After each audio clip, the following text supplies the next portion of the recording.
Hello friends, welcome to ENbreezEN, the daily news analysis program by Team Enlight. 6 topics that were in today's newspaper which are of importance from the point of view of the civil services examination are in discussion today. They are the central bank digital currency, a national portal named iSTEM, 39th UNESCO World Heritage Site, an article on the Great Indian Bustard, the role and functions of the Chief of the Defence Staff, and finally the second missile testing range. Let us look into each of it in detail. The first topic is the central bank digital currency, abbreviated as CBDC. So this was in news recently because the Deputy Governor of the RBI was talking about the efforts that needs to be taken to evaluate the application and viability of a national digital currency. So digital currency or a central bank digital currency, like the name suggests, is nothing but a country's fiat money in digital form. So if you're wondering what fiat money is nothing but a government issued money which is not backed by a commodity like gold. Okay. Most of the modern paper currencies like for example the US dollar, the Indian rupee are all fiat money. So what happens when we have a national digital currency is that instead of printing paper currency, the government or the central bank will issue electronic tokens. Until now, India has had a ambiguity on what stand to take about the cryptocurrency, on the legality of cryptocurrency, etc. Way back in 2017, interministerial committee was convened to discuss about the feasibility and the application and the viability of a national digital currency, and it recommended that India do come up with a national digital currency. And now we have come so far ahead. We have a bill, the Cryptocurrency and Regulation of Official Digital Currency Bill 2021. This has not yet been tabled. It's waiting to be presented in the Parliament soon. What is the need for a digital currency? What is the need for a national digital currency? It is an alternative to physical cash. Being an alternative to physical cash, that will reduce the cost of currency management, because the amount and time and all of it spent for the production, for the printing, for the transportation, for the storage and all of the paper currency will be reduced. Then this is an instantaneous process because here there is no interbank settlement required. This is between persons and people and people, but overlooked by the central bank. Here, if we have a digital currency, it will be easy to track money, because now the government will know where exactly each unit of the currency is. Also, it will help in reducing crimes like money laundering, etc. Like every other policy, central bank digital currency has also got its own challenges. This being a digital transaction, it will definitely raise cyber security threat. Then in a country like India, which has a huge digital lack of digital literacy, this is going to be a challenge. Then there definitely arises a threat to privacy, because basic information about the holder of this currency needs to be collected, and thus there is a chance that this could be misused. So that is a threat. And there are associated threats like the formalities about the regulation, the tracking of investment and tracking of purchasing, the taxing of the individuals who hold this currency, etc. From a mains point of view, the advantages and disadvantages of this central bank digital currency could be explored. The next topic of discussion is iSTEM portal. So this national web portal, which is designed for sharing research and development facilities, named iSTEM, has entered into its second phase, and also a 5-year extension has been approved for this particular portal. So what exactly is it? So iSTEM is the abbreviation of Indian Science, Technology and Engineering Facilities Map. So this is basically a map which has got some information, or what does a map do? It has got information about where different places are. So here too we have information about something, where something is located. Okay, so what this iSTEM is, it is a national web portal designed for sharing research and development facilities. So what this basically does is, this particular web portal links researchers and resources. So what it basically does is, it creates a database of the research and development resources and equipments that are available all throughout the country, and then the researchers across the country will be able to access these facilities and equipments from anywhere in the country. This portal has also got a Quora-like forum which will facilitate discussions on general topics. Now this iSTEM portal has been sponsored and funded by the Office of the Principal Scientific Advisor to the Government of India, the OPSA. And this has been developed and managed by the Nanoscience Center of the Indian Institute of Science, which is located in Bengaluru. Okay, now what is the benefit of having a portal like iSTEM? This will help in strengthening the research and development facility in the country. Yes, definitely. Now because there is a sharing of the equipment and facilities in research and development field, that will definitely bring down the cost that needs to be spent on research and development. Yes, then here will happen the better exploitation of the available resources. It obviously saves a lot of time, and it also has the benefit of avoiding duplication of research efforts. The next topic for discussion is the UNESCO World Heritage Site. So this is a news because Telangana's Ramappa temple was recently inscribed as the World Heritage Site. UNESCO World Heritage Site is a place or a site that is listed by the UNESCO for its cultural or physical significance. Okay. So the UNESCO has already identified 38 World Heritage Sites in India, out of which 30 are of cultural properties, 7 has got natural properties, and 1 is a mixed site.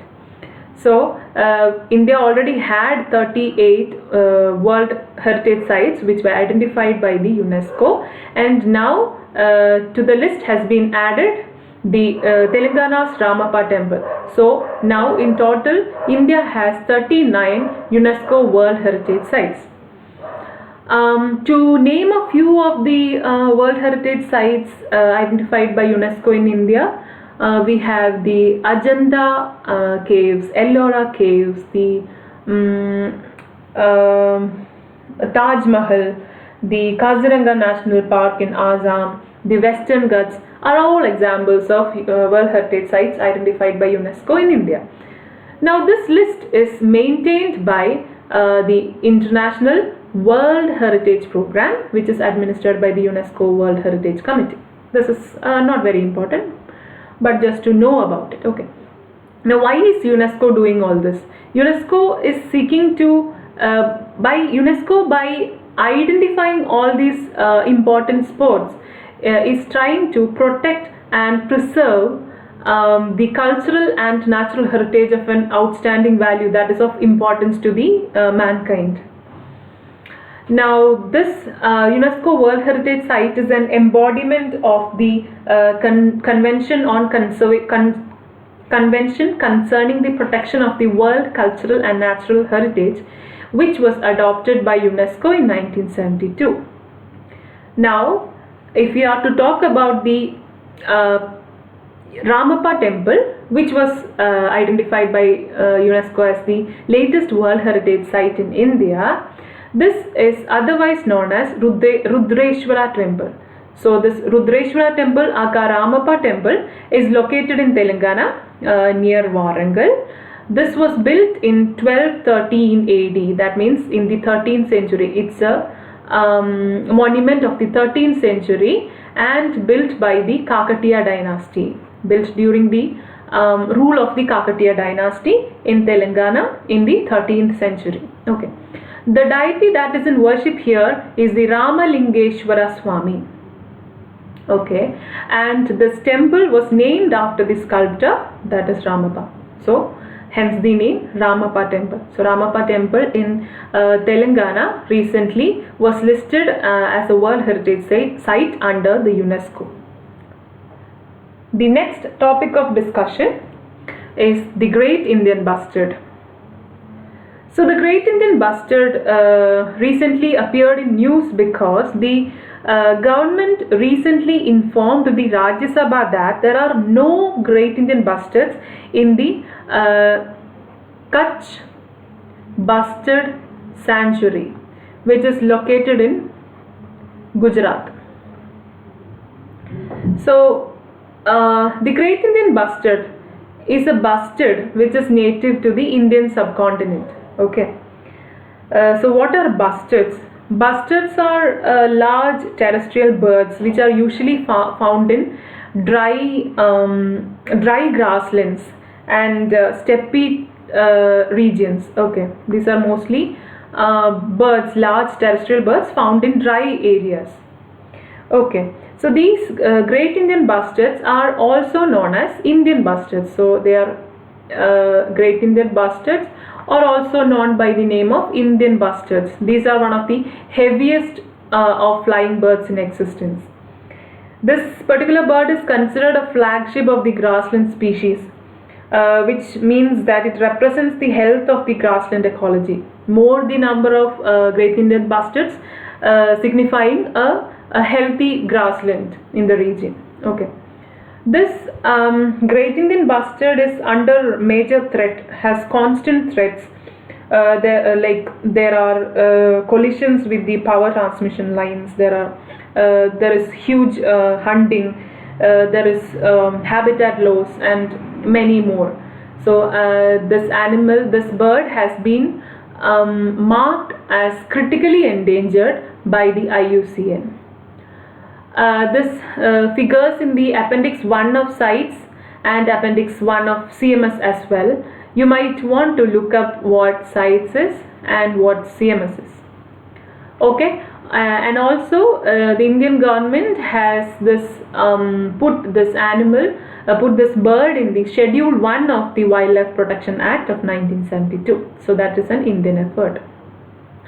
Now, if we talk about the conservation efforts, there is this species recovery program under the Integrated Development of Wildlife Habitats, which is a program by the Ministry of Environment, Forest and Climate Change. There is another program by the same ministry, which is named Habitat Improvement and Conservation Breeding of Great Indian Bustard and Integrated Approach. There is also this program by the government of Rajasthan named Project Great Indian Bustard. Now, let's look into the next topic, that is the Chief of Defence Staff, namely CDS, or abbreviated as CDS. So the Chief of Defence Staff of the Indian Armed Forces, Chief of Defence Staff of the Indian Armed Forces is the highest ranking officer of the Indian Armed Forces. Okay. So even though the creation of a post like this was recommended way back in 2001 by the Kargil committee and again by the Naresh Chandra committee in 2012, it was only in 2020 that a post like this was created. Okay. Do you know who the present Chief of Defence Staff is? It is General Bipin Rawat. Okay. General Bipin Rawat. He has taken over as the CDS or the Chief of Defence Staff in January 2020. Okay. Now, this post, the Chief of Defence Staff, is a 4-star general. He is the Tri-Service Chief. He is the Chief of the 3 services. Okay. And he leads the defense forces. He is the leader of all the forces together. He or she, whoever that holds the post, has many roles in front of him or her. This person heads the Department of Military Affairs. So there is this ministry named the Ministry of Defense. This Ministry of Defense has got various departments under it. This Department of Military Affairs was recently created, and this department is headed by the Chief of Defence Staff. So by doing so, he fulfills the military role.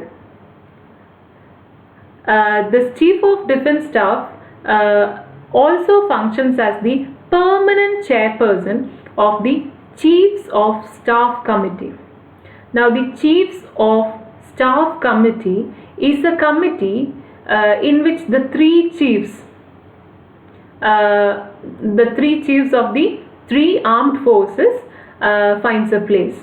So it is the in this particular committee, the Chief of Defence Staff is the permanent chairperson. Now, this person has also got an advisory role in the Nuclear Command Authority. Okay. Now, this person who holds the Chief of Defence Staff position works as the CDS till the age of 65, and no tenure has been fixed yet. He works as the CDS till he attains the age of 65. Now, if we are to look into the importance of having an officer like the CDS, there will of course be increased coordination. The person who holds the post will be the single point military advisor to the Government of India and the Defence Minister. He or she will be the military advisor. Having a post like this can bring tri-service effectiveness. This shall help in integrating the overall combat capabilities of all the 3 forces together. A post like this can bring effective leadership at the top level. This will also help in a synergy between the armed forces and the government. The gap that might be there between the armed forces and the government can be reduced or brought to an end. From a mains point of view, the role of this officer named CDS in the defense preparedness of India can be explored. The next and final topic for today's discussion is a missile testing range that is getting ready in Andhra Pradesh. So this is a news because the DRDO chairman inspected the construction work on the missile testing range in the Krishna district of Andhra Pradesh. So he went there and saw by himself how the working of this missile testing range is going on. Way back in 2019, the Ministry of Environment, Forest and Climate Change had already given the environment and coastal regulatory zone clearances. So now what we need to look into, or what we need to focus, is that this is the second missile testing range in India.